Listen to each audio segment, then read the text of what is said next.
I'm greeted by a rainbow at my home airport, the Peach State Aerodrome. It's a big day here. The AOPA Sweepstakes Cessna 170B will fly for the first time with its new Continental Prime IO-370 195 horsepower engine and Hartzell Trailblazer propeller. Dave Stutz from Stutz Aviation and the team at Barnstormer's Workshop have spent many long days working on the airplane. After looking the airplane over a couple of times, we roll it over to the fuel pump and fill it up. Even though raindrops are falling here and there, the conditions are nearly perfect with little to no wind, high ceilings, and zero traffic in the pattern.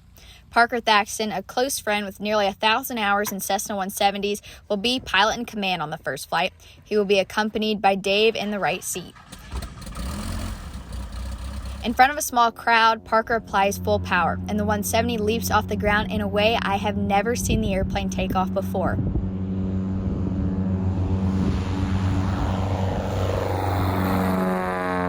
It's at that moment that we all realize that this 170 is anything but the meek, underperforming tail dragger we once knew. It has been transformed into a real backcountry beast. Parker and Dave fly around for half an hour, testing out the engine install, climbing to around 3,000 feet before returning home to Peach State.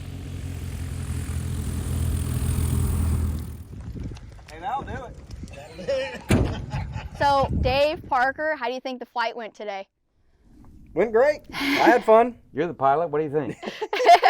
Lots of power, lots of, torque, thrust, everything. It had it. How do you think it went, Dave, from the maintenance standpoint? Oh, it went great. Good install. It's straightforward. No problems. Everything's in the green. Look good. Excellent. What sort of speeds were you cruising at, Parker? I think we were about 135 miles an hour. So. And you guys have a 170. You have hundreds, probably 1,000 hours in your family's Cessna 170. So how does that airplane compare to this 195 horsepower engine? Yeah, it's like comparing a VW Bug to a drag car. It's completely different airplane. It's a lot of fun. I'm sure it'll do cool things. Cool. Well, thank y'all so much for being a part of the project, and we'll see when we get to fly it next, hopefully soon, so stay tuned.